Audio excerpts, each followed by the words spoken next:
the longer I go, the more I realize I'm not in the business of trying to convince anybody about what God is doing in my life, because they were not there when I had to struggle and go through the test I had to endure.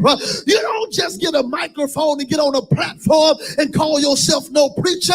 It is what you have to endure in your life, the suffering in your life that reveals the purpose in you. And I know I'm talking to somebody in this room that the reason you are like you are, the reason you can stand on your own 2 feet and praise God in spite of how anybody in the room looks, is because you know where God has brought you out of.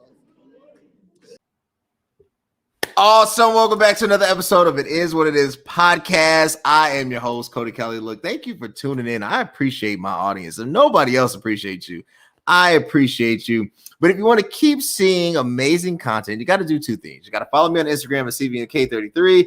And as always, subscribe to the YouTube page, YouTube at CV Space K, where all podcasts are heard: Anchor, Spotify, Google, Stitcher, whatever and however your podcast preference is, Apple Podcasts as well.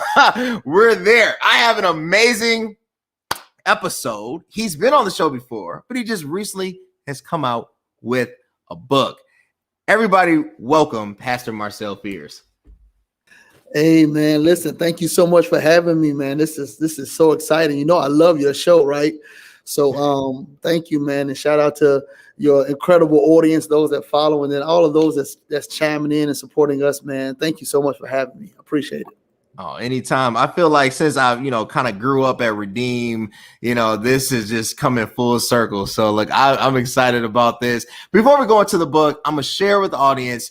You guys have a trailer out for the book. I want them to get it. I want them to see the content.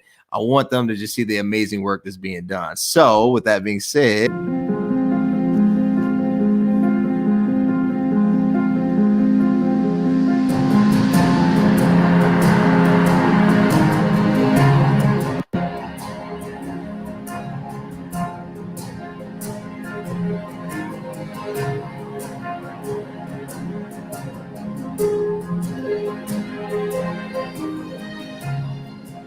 many of us deal with unexplainable hurt and pain, primarily because of situations we cannot control. We merely learn how to carry it with heavy hearts and battled minds. But forgiveness is the key. When we forgive, there's a supernatural release that frees our minds and sets our spirits free. Forgiveness is the green light to move forward in life, And is the turning point to love again. Now that the healing process is in full motion, it's time to love again. It's time to love again. It's time to love again. It's time to love again. it's time to love again. It's time to love again.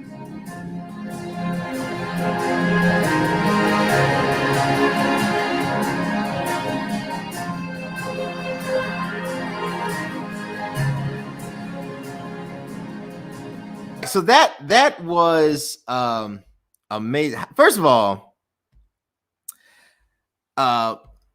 why? I always get inside, before we go and cover the writings and the material that's covered in the book itself, what inspires an author to write? I think about it in my own experience. When I wrote my book, when I wrote the first one, I was in a completely different headspace. Some of the things that I wrote, it's not that I don't believe it anymore, but I just have a different view on it, right? And I feel like it's only as good as that time period, right? And then now I'm struggling trying to put out the second piece because I think totally different. And I'm afraid of what the audience might feel. And that's just an honest, transparent moment.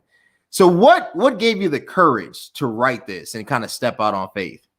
Yeah, great question. I think first, I don't know if I would consider myself a prolific writer, if you will, more than a message giver. And so I think I look at it from the standpoint of putting the message that I believe that God wants me to convey to the hearts of people on paper, because it's something about having it on print that allow you to experience that healing and that love over and over again. as opposed to just saying it one time. And so I just look at it from when I'm done giving the message that I believe I should be sharing, then that's the end of my writing. So I don't count pages, I don't count words. I share, I release it, and then I hope that it hits the heart. So that's really how I look at it. This particular work, this work is something that is dear to me because it's a part of my ministry, believe it or not. When I started as a youth pastor, as you know, ministering and preaching, and I was blessed to be kind of a traveling minister. I went around and preached and things like that. And then 7 years ago, when I started the church, I started noticing in that time span that God was allowing me to see not just the exterior of people in the pews, but he was allowing me to see the trouble in the heart of the people in the pews.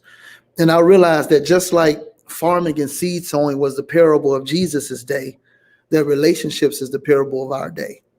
And so I started writing to help heal the hurt people couldn't see. I love it. So this, because when I first learned about the book and I saw the title, and I was like, is this a romance novel? You know, like I didn't know where you was going with this. I was like, some person was loving it. I'm like, is this like a transparent moment you trying to share with the world? You know, I was trying to figure it out.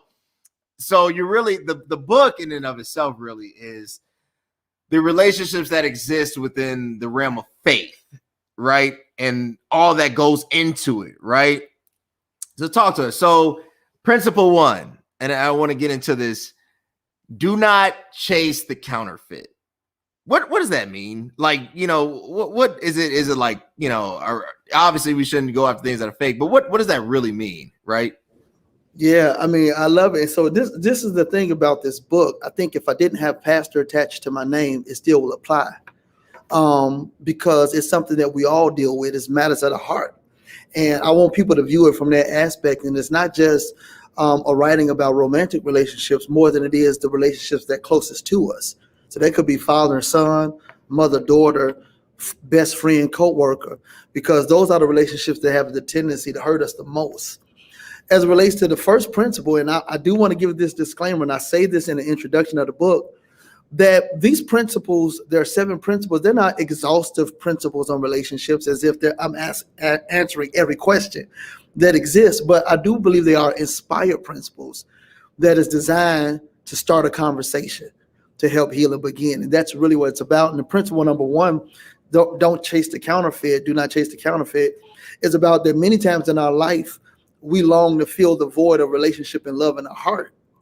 And we will go after a thing that we think fills the void when in fact, it is not what's authentic, true, and promised from God for us. And if you pour all of your heart out chasing something that really doesn't fit you, it'll leave you broken, it'll leave you spent. And so that principle really talks about how sometimes you can chase what's wrong when God has something that's right for you. And that's what it's about.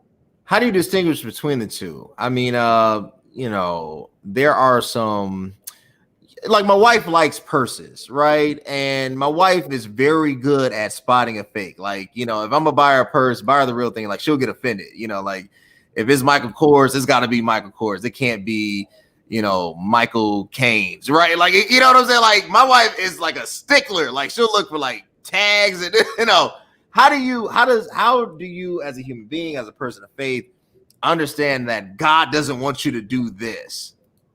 That's a great example. Actually, I was in New York City, my wife and I, and we were in New York City in Times Square, and I went past a couple of people on the street that had some amazing things they were selling.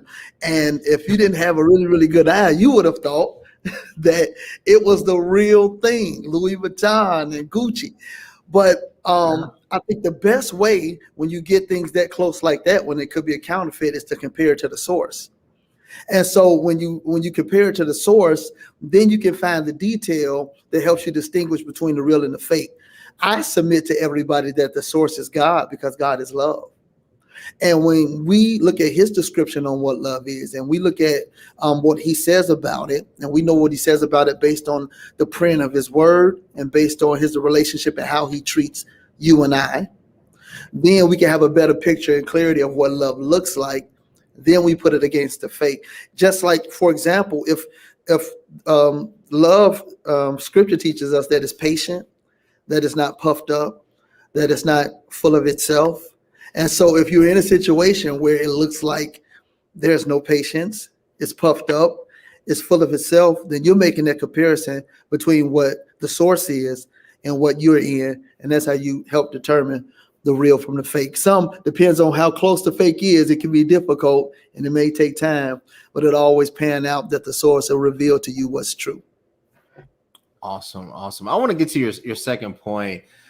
Let the healing begin. Principle number 2. I can only imagine how deep this can go, because you're talking about a broken person, a broken system. I've had the pleasure to meet a lot of different people. And sometimes when we discuss faith, it's never, you'd be surprised. I would say 90%, if not 95% of people don't have a problem with Jesus, not him and himself. The problem is with organized religion. The problem is with the bad actors that has occurred within the Christian faith. The problem is the hurt that has been administered, right? That's what they have a problem with. That's what honestly stalls conversion, if we just be honest. How does one go about that healing? Because the pain can run so deep, right? And how do you tackle it? Where does it start? Yeah, it's almost as if you read the book. I mean, this is the principles and the concept of the book, which tells me that these are things that are relatable to people on every level. And what I found out that in writing the book and then reading it several times in my review, that I was experiencing healing myself, just uncovering layers in my heart, that places that had me broken that I didn't realize needed to be healed. And I write about in that principle, not to go too deep into that, but I write about in that principle, because you mentioned it, that real healing occurs when we embrace that power and presence that's bigger than us, God, right? And that we expose ourselves and make ourselves most vulnerable in his presence. I use an analogy about my mom. When we would get, all of our parents at some point or another would do this, but I would get a cut at home, playing outside, roughing it, and you go in the house and mom clean it up. She gets the wound all prepared and cleaned out, and then she throws a Band-Aid over it. And then just like kids, 3 days later, you took a bath and you're going through and you're still keeping the Band-Aid on. And after a while, mom will say, take the Band-Aid off, because healing cannot really occur fully until you remove the bandage. And so I relate that to this text. The healing has to begin because we have to expose the wounds that have left us scarred and hurt. But it's important where you expose it. And that's what we talk about, because God will not misuse you. He will not abuse you. He will not compromise your trust, which many people have. So how does a pastor heal? I think there's one thing for the congregation, the congregant themselves, the parishioner, to go through and place their trust in the leadership. But where do you go, right? Like, you talk about this healing, but who takes the Band-Aid off for you?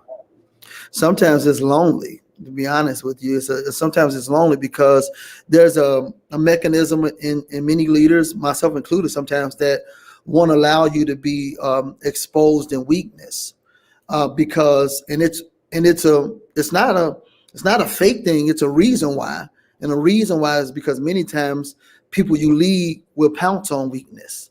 So it's not absurd to think many pastors are isolated because they don't want to expose weakness, because people will take advantage, because everybody in your flock or your congregation is not interested in helping you heal your wounds. As a matter of fact, when I grace the pulpit or get on the platform every Sunday at my local church, they don't want to hear my problems.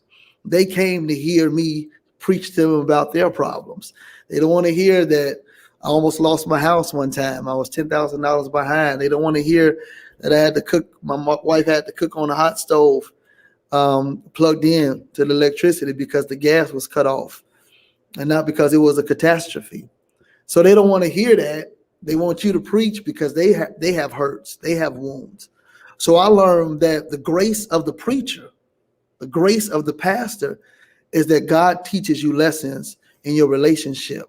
And what happens is when that pastor doesn't have an authentic relationship with God, then they don't have an outlet. Therefore, then you see, unfortunately, some have taken their own lives. Some have walked away because they don't have an outlet to the people.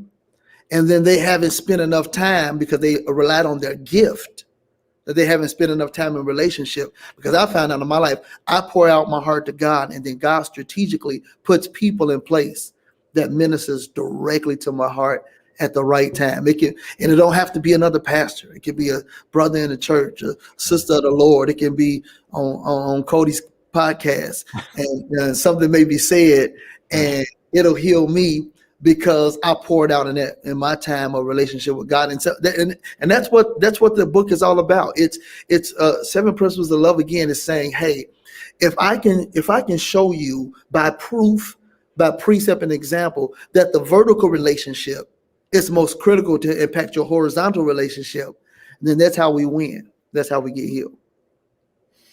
That makes sense. Let's skip around and ask one other thing.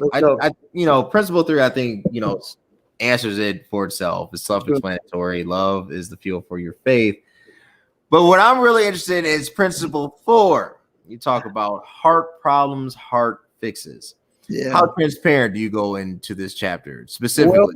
Listen, when I wrote the book, I'll tell you, when I first wrote the book and I sent it in to my publishing team and my editors, they sent me back an editorial review in the process, and they sent it back and they said, "This is amazing." They said, "This the scriptural base, the way it's written is incredible, but it's missing one thing."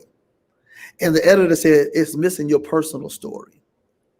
So I went back for 3 months and I prayed and really introspectively looked at myself to add powerful stories to these principles that were personal. And so I think when you read that book, what you're going to find that I have had heart problems. And then I had to get fixes on my own. And I learned that I was holding myself to the unfair expectations of people. And every time I failed those expectations, I beat myself down, which strained my relationship with others, how I carry myself and how I conduct myself. And one time I had a big blow up. I write about it in the book at church. And I was disappointed more in myself. And what I learned from that is the problem wasn't with the people. The problem was with me. So we all have heart problems, but I also want everybody to know there are solutions. So let's talk about that big blow up. Did you change your expectations of people? So this is something I've been noticing. Yeah. I don't have to change my love toward people, but I can change my expectation of somebody. Yeah. Right. And I don't know if it's a healthy strategy, but I've learned since I got into my 30s, if I start changing my expectations, I can love you and keep going forward. Yeah. How do you pivot? I mean, because obviously that might be a more carnal, secular approach, right? It's not really Christ-like or biblically ordained, but it is a strategy. How do you fix this? How do you take the situation with all of its dynamic appeal, understand it for it being what it is, and then move forward from it? Yeah, I mean, that's why I can't wait for y'all to read this chapter. But for me, it was about me changing my expectation of what I should be doing. Because if the persons around you control your narrative, then you become a slave to their story of you. And that simply means, just to break it down just a little bit further, that just means that my focus, I begin to mature my focus that I had purposes and goals and things that I wanted to be in my life and the way I wanted to love that I was attaining to, and that my race should be ran with that focus in mind and not with my eyes in somebody else's lane. Because if I had the right focus, that helped me. And I just began to mature to that place. It didn't happen overnight. I began to mature to the place where I was better positioned to help somebody else when I was focused. I was better positioned to love somebody else the correct way, if you will, the God kind of way, because I was secure in who God made me to be. I was okay with my plot in life. And a lot of times we become battled people, torn people, because either we're out of purpose or we're out of place or we're frustrated with the battle within our own psychological and our own spirits because we're not feel like we're accomplished. But then that's when God helped me change my definition of success. And I had to change that definition. That helped me also to relate to others, because sometimes you can define your success based on what the world tells you what success is, if you will, if I can say that term. Right. When success is really, for me, my obedience to the call of purpose in my life. So it's not like how many numbers did you get, how many statistics did you get. It's not even how many books did you sell. It's did you do what was placed in you to do, because doing your purpose that God gave you brings God the most glory. And everybody, regardless of race, creed, color, religion, has a purpose there here on earth, and you get the most fulfillment by fulfilling that. And so it was all about my look at myself, my expectations that I had to realign, my focus that better helped me handle whatever expectations others had, and vice versa. I hope all of that made sense too. No, that made sense. That made sense.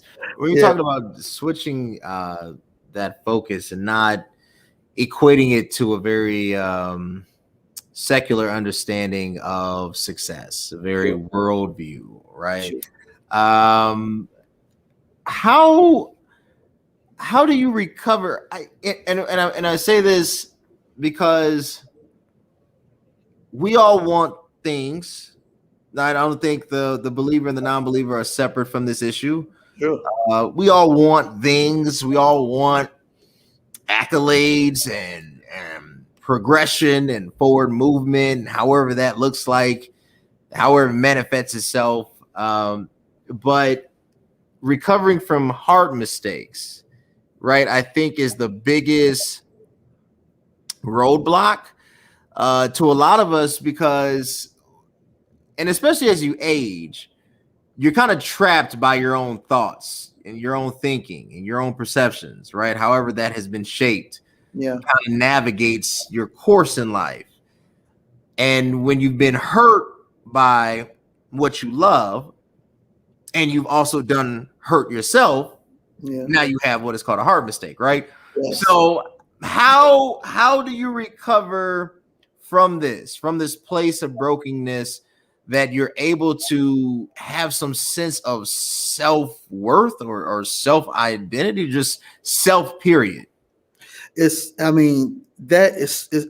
such a critical piece about this work and about our life in general, because I do want people to understand, and we talk about this, that it's not always recovery. It's not always a singular event, more than it is steps in the right direction. And I want to encourage those that are watching and those that may have had heart mistakes and that may have done things in their life that they weren't proud of, or been in a situation in their life that may have compromised them on a heart level, because we have made decisions with our heart and our head, because the Bible says the heart, who can know it? It can deceive you. And many times we make emotional decisions that we were triggered by only, without also including our intellect to make decisions as well, which can lead to those heart mistakes. But I want to encourage somebody to know that your recovery process starts with your first step, and it's one step at a time. It may be identifying the source of the mistake or the problem, and then a constant decision to make the right decision. And I talk about that when you read the book. When you guys read it, you'll read about I write about James.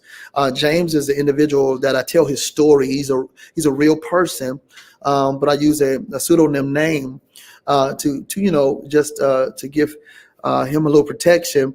But it's a very powerful story, because you're going to find out that what James was acting out in his mistakes that he made in his heart, that he had to recover from, he had to travel all the way back to a place of abuse. And sometimes it is those things that really impact us and infect us as well. And when you become infected, that's carried out in your life, because then you need healing. And now this book is not medicine. Medicine only helps you cope. This book is healing, because healing makes you whole. I like that. This book is not medicine. This book is healing. Yeah. Talk to us about that surgery. So you talk about healing. You know, I've had one too many surgeries. Had a terrible back surgery about 4 years ago that changed my life and made me. Yeah, the recovery was something else though. But what it did is sparked a fire in me, because I wanted to prove the doctor. I was like, "Oh, I'm never gonna do what?" You know, like, so like that's one of the reasons why I work out the way I do. It's like it's a constant reminder, like, you know, you can't tell me my limitations. What I have found out in life and in church and in faith, I guess as a whole, everybody struggles with loving themselves, whether we admit it or not.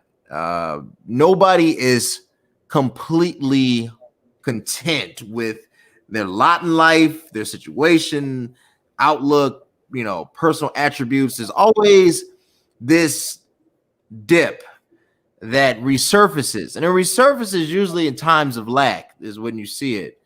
And with the current state of the climate, the current conditions that we're dealing with in this global pandemic, you've probably seen more of it.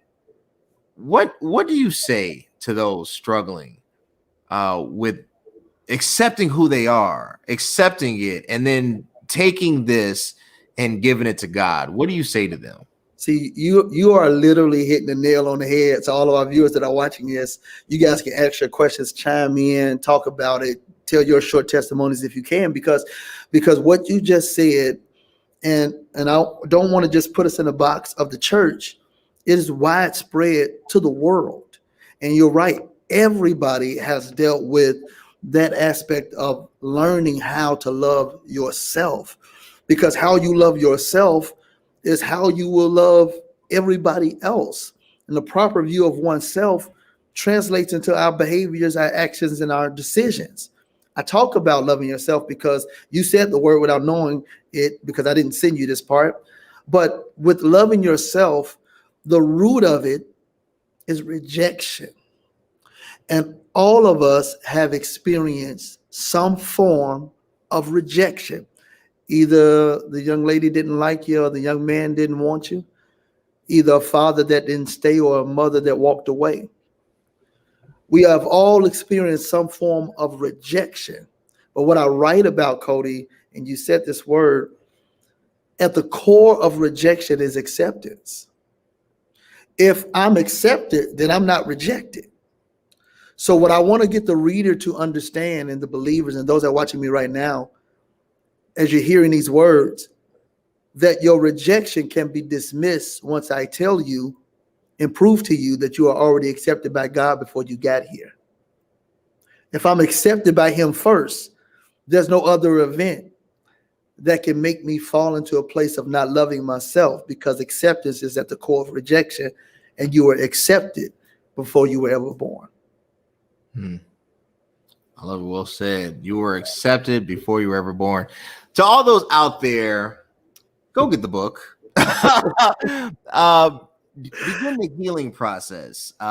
If anything the world needs, forget the church. Sometimes we like to limit it to things of religion and institutionalism, but the reality is everybody needs to find that divine truth, something so much bigger than who they are that can undergird them where they are in life and go forward.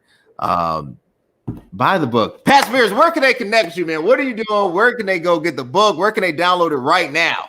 Well, listen, first of all, I thank you so much, man. And I really appreciate this opportunity. It's just been incredible. You all give a virtual hand clap to my brother, Cody, man. I just love what he does.